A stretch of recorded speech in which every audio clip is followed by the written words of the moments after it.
It was complete mayhem. The screams for help, the crackling sounds of shots going down the barrel of the AR-15, and the complete confusion is what was experienced by those survivors and victims of the Uvalde massacre. According to an ABC online news article published on June 2nd, 2022, at least 19 children and 2 teachers were killed after a gunman opened fire at Robb Elementary School in Uvalde, west of San Antonio, on May 24th. Could anything have been done to prevent this massacre from happening? It's happened time after time again.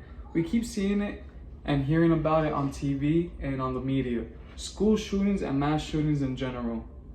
It has seemed to become quite the norm in America. What ends up leading to these huge mass shootings can be reduced, and regulations can be put in place to make it harder for criminals to gain access to schools or weapons.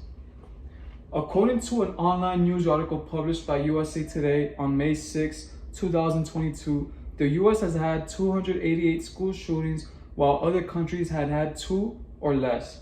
In the nation that we live in, it has been possible for approximately 288 mentally unstable individuals to gain access to weapons in order to play out their malicious plan rooted based off pure evil and greed. Today, I will first introduce what seems to be a timed outline of what went down the day on May 24th. Then, I will discuss the effects it has had on the victims' families and the country. And lastly, I will talk about what can be done to try to prevent this from occurring again. Now I will explain to you the events that unfolded on May 24th, 2022 in Uvalde, Texas. The suspect in this incident is 18-year-old Salvador Ramos. Early that morning before going to school, Ramos shot his own grandmother in the face, critically injuring her and leaving her for dead. As he made his way to the high school, he crashed his truck into a ditch across the street before being noticed by a teacher who unfortunately made a crucial decision to run back inside to the school after she saw Ramos exiting the truck with an AR rifle. As she went inside back to the school, the door closed, but unfortunately it did not lock. And this mistake sealed the fate for 19 lives of the innocent victims that were murdered in this rampage.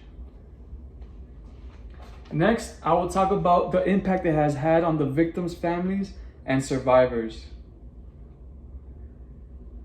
This type of tragedy was like no other seen before. The amount of guilt and resentment showed by the parents of the victims were tremendous. They felt as if they failed their children by sending them to school that day, sending them without knowing what was to expect that evening. They literally dropped off their biggest sources of meaning to life, and in an instant it was all taken from them by the malicious acts of Ramos. The psychological trauma that will be left for the survivors will be serious. According to an online article posted by the Texas Tribune on June 8, 2022, Zuniga said her son will need a professional therapist to talk about the tragedy. As a mother spoke to her kid that was in the room the shooter was in about the incident, he just bursted into tears. The parents of children are left feeling helpless after the children have experienced such traumatic events. The amount of support shown by people all over the world to Uvalde has been remarkable. A man who for a living creates caskets, living in another state, heard about the shooting. He was so impacted and felt a huge urge to help the families of the victims. He wanted to make something special for the victims in a way of honoring them. What we had in mind was to personally customize the victims' caskets on them based off their liking. This was a great way to show compassion and empathy for the families of the victims going through such a hard time. Lastly, I will talk about what we can do to prevent this situation from happening again. There is no reason why schools should have multiple entrances or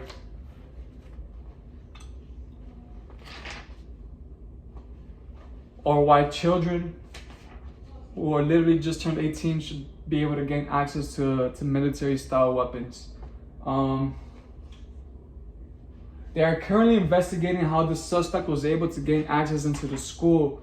It seems that the door may have closed but remained unlocked when the teacher went back inside.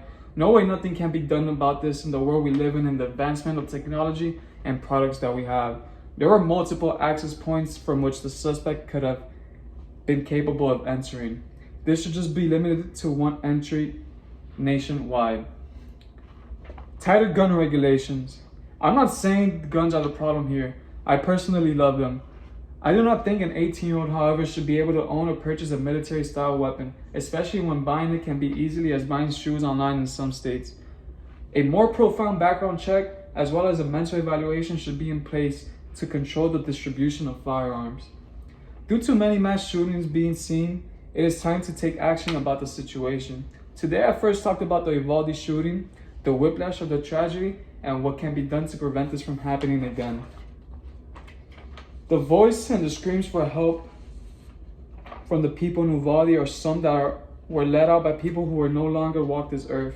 We have the power to make sure their sounds for help don't go unheard, and we do something about this problem that really seems to be occurring way too often.